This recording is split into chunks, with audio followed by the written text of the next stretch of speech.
నమస్కారం. బీఆర్కే భక్తి ప్రేక్షకులందరికీ స్వాగతం. నేను మానస. ఈరోజు మనతో పాటు స్టూడియోలో ఉన్నారు ప్రముఖ ఆధ్యాత్మికవేత్త, భారతీ చక్కెరపీఠం వ్యవస్థాపకులు, బ్రహ్మశ్రీ అన్నవరపు తిరుపతి మూర్తి అవధాని గురుగారు ఉన్నారు. గురుగారిని అడిగి మనకున్న సందేహాలను నివృత్తి చేసుకుందాం.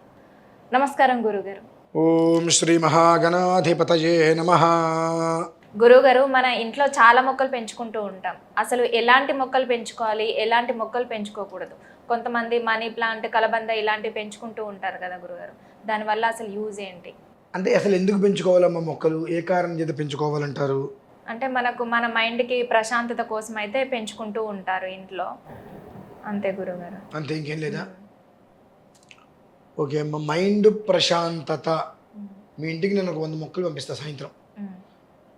మీ మైండ్ ప్రశాంతత ఉంటుందా? అంటే గ్రీనరీ వల్ల కొంచెం గ్రీనరీ వల్ల పీస్ఫుల్ ఉంటుంది. అది తాత్కాలికమే.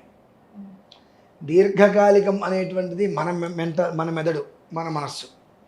అక్కడ లేని ప్రశాంతత గ్రీనరీలో ఉంటుందంటారా? అవును కదా. అంటే మన ఎంత టెన్షన్లో ఉన్నా కూడా మనం కొంచెం కూల్గా ఉంటాం. అది తాత్కాలికమేగా. తాత్కాలికం. అది ఏంటి, ఒకే చోట 100 చెట్లు చక్కగా అలంకారంగా పెట్టేస్తే 2 సార్లు 3 సార్లు మనం చూస్తాం, 4 సార్లు మనమే చూడలేంగా. కాబట్టి మానసిక ప్రశాంతత, పీస్ ఆఫ్ మైండ్ అనేటువంటిది మన మెదడుకి, మన మనస్సుకి సంబంధించిందమ్మా. అసలు మనతో మనకే పడదు తెలుసా. దీనికి బద్ధ శత్రుత్వం. ఇది చెప్పింది ఇది కాదంటుంది, ఇది చెప్పింది ఇది ఒప్పుకోదు. ఈ రెండిట్ల మధ్యలో కళ్ళు దెబ్బతింటూ ఉంటాయి. మనిషి ఆవేదన పడిపోతూ ఉంటాడు, దేనికి సమాధానం చెప్పుకోలేదు, ఏం చేయాలో అర్థం కాక ఒక్కొక్కసారి సూసైడ్ కూడా తీసుకుంటాడుగా. సో మనకు కావాల్సింది మన మీద మనకు ప్రొటెక్షన్. మన మైండ్ మన కంట్రోల్లో ఉండాలి, మన ఆలోచన మన కంట్రోల్లో ఉండాలి. ఎప్పుడైతే రిమోట్ అంటే మన ఆలోచన వేరే వాళ్ళ కంట్రోల్లోకి వెళ్తుందో లైఫ్ అయిపోయింది. ఇందులో ఒక మాటగా చెప్పాలంటే, ఇప్పుడు మీరు అడిగినటువంటి దానికి చాలా దగ్గర సంబంధము ఒక అమ్మాయికి ఒక అబ్బాయికి ఉంటుందండి. వీళ్ళిద్దరూ కూడా ఎప్పుడూ కూడా ఇద్దరికి పడదు, కలిసి జీవించలేరు, విడిపోయి ఉండలేరు. ఇలానే ఉంటుంది. ఒక అమ్మాయి ఒక అబ్బాయి ప్రేమించుకున్నారు. వాడు అమ్మాయి కోసం నానా తాపత్రయపడి గంటలు ఎదురు చూస్తూ ఉంటాడు. అప్పుడు అమ్మాయి ఉంటే నా కోసం తెచ్చినట్టు ఎదురు చూస్తాడు. ఎవరి కోసం చూడాలి? ఇదేనా కదా. ఒకవేళ అమ్మాయి ఇది తన ఫోన్ ఎత్తకపోతే వాడి పరిస్థితి ఏంటి? ఎత్తలేదు, ఓకే నా పని నేను చేసుకుందామని ఆలోచించడుగా. ఎందుకు ఎత్తలేదు? డౌట్స్ పడుతూ ఉంటారు, రకరకాల ఆలోచనలు. మెసేజ్ పెడతాడు వాడు, ఆమె చూస్తుంది, రిప్లై ఇవ్వదు. వీడికి లోపల నాకు రిప్లై ఇవ్వలేదు. వీడి పని ఆపేసుకుంటాడు, వర్క్ మీద దృష్టి పెట్టలేడు. వీడికి జీవితంలో పెళ్ళవుతుంది, పెళ్ళం వస్తుంది, పిల్లలు ఉంటారు, అన్నీ జరుగుతాయి. కానీ ఆ అమ్మాయి మీద వీడు ఇష్టపడ్డటువంటి ప్రేమ కావచ్చు, ఏదైనా కావచ్చు, వీడు ఒక మెసేజ్ పెడితే అమ్మాయి వెంటనే రిప్లై ఇవ్వకపోతే గిజగిజలాడిపోతూ ఉంటాడు. వీడు ఫోన్ చేసినప్పుడు అమ్మాయి ఫోన్ ఎంగేజ్ వస్తే గిజగిజలాడిపోతూ ఉంటాడు. కానీ అమ్మాయి వీడు అడగకూడదు ఎవరికి ఫోన్ చేసామని చెప్పి. అదే అమ్మాయి ఇతనికి ఫోన్ చేసినప్పుడు ఇతని ఫోన్ ఎంగేజ్ వస్తే ఎవరిని అమ్మాయి అడిగేస్తుంది. 2, అమ్మాయి ఎవరితోటో మాట్లాడుతున్నప్పుడు వీడు రెండోసారి ఫోన్ చేస్తే అమ్మాయి ఒప్పుకోదు. అమ్మాయి ఎంతసేపు మాట్లాడాలి అంతసేపు మాట్లాడిన తర్వాత వీడికి ఫోన్ చేస్తుంది. అదే వీడికి ఫోన్ చేసినప్పుడు ఎవరితో మాట్లాడుతున్నా తక్కువ నా ఫోన్ కట్ చేసి వీడు అమ్మాయికి ఫోన్ చేయాలి, అయితే అమ్మాయి యాక్సెప్ట్ చేయదు. ఇవన్నీ కూడా మెదడుకి, మనస్సుకి సంబంధించినవి. అంటే ఓ సమాధానం చెప్తే ఎక్కడికి వెళ్ళిపోతుందో, నన్ను కాదంటుందేమో. కాదంది, నీకు పెళ్ళి కాదా? బెచ్చబడుకోవడం దేనికి? నీ మీద ఇష్టము ప్రేమ ఉంటే నీకు రెస్పాన్సిబిలిటీ ఇస్తుంది. అవి లేనప్పుడు నువ్వు అడుక్కోవడం దేనికి? ఆమె దగ్గరే లేవు అవన్నీ, ఆమె దగ్గర అవన్నీ లేవు. నువ్వు అడుక్కోవడం దేనికంటే నీ మైండ్ నువ్వు కంట్రోల్ చేసుకోలేని పరిస్థితి నీకు వచ్చేసింది. ఇదే వివాహమైన తర్వాత వైట్ ఆపోజిట్. అవును, అలాగే జరుగుతుంది. White opposite.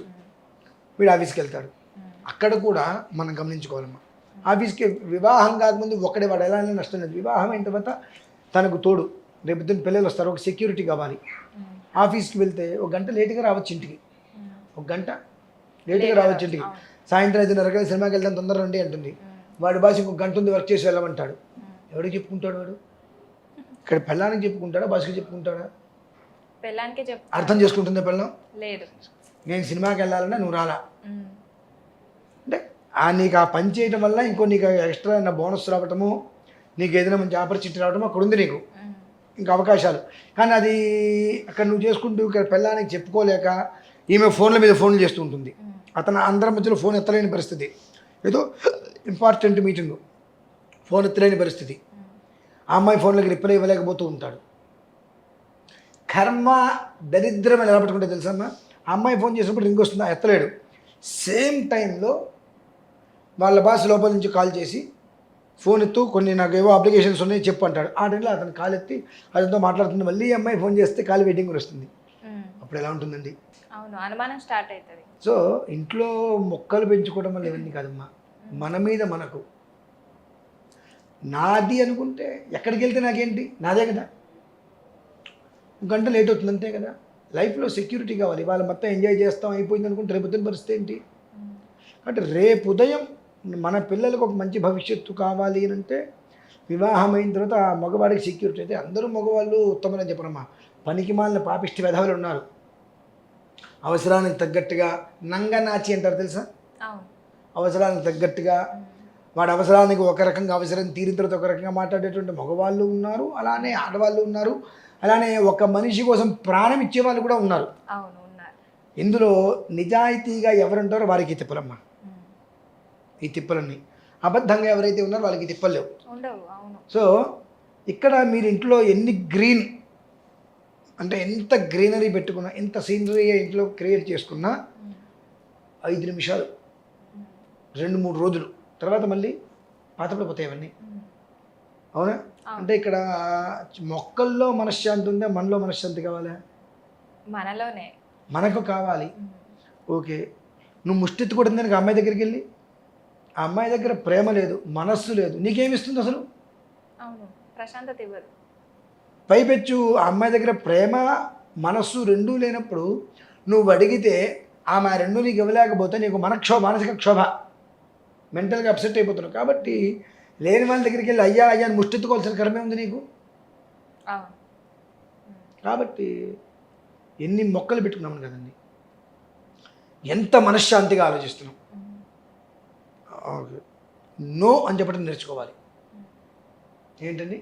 నో చెప్పడం నేర్చుకోవాలి. ఎక్కువ శాతం మగవాళ్ళకి అవసరం ఇది. అర్జెంటుగా బేబీ ఒకసారి రావా అని ఫోన్ చేయగానే నాకు పని ఉంది, నేను రాను, 2 గంటలు టైం పడుతుంది, వాస్తవం తెలిసిపోతుందిగా. ఇద్దరు ఉన్నారండి, అమ్మాయి అబ్బాయి, ఆ ఇద్దరిని ఒకళ్ళు పట్టుకున్నారు గట్టిగా. ఆ ఇద్దరిలో ఎవరో ఒకరిని చంపేస్తామని అన్నారు. వెంటనే అబ్బాయి ఏమన్నాడు, ఆ అమ్మాయిని వదిలేసేయండి, ఆ అమ్మాయి కోసం నేను చనిపోతాను అన్నాడు. గన్నిచ్చి కాల్చుకోమన్నారు. నువ్వు వాళ్ళని కొంగు పెట్టుకు దేపరించి వాళ్ళ వెంట తిరిగి నీ చదువు నాశనం చేసుకొని, నీ మెంటల్ నాశనం చేసుకుని, నీ మైండ్ని ఖరాబ్ చేసుకొని, మనస్సుని ఖరాబ్ చేసుకొని, నీ కన్న తల్లిని బాధపెట్టి, తల్లిదండ్రులను బాధపెట్టి నువ్వు సూసైడ్ చేసుకునే పరిస్థితి అవసరమా? వీటన్నిటికీ మూలం గ్రీనరీ కాదు, మనం మన కంట్రోల్లో ఉండలేకపోతాం.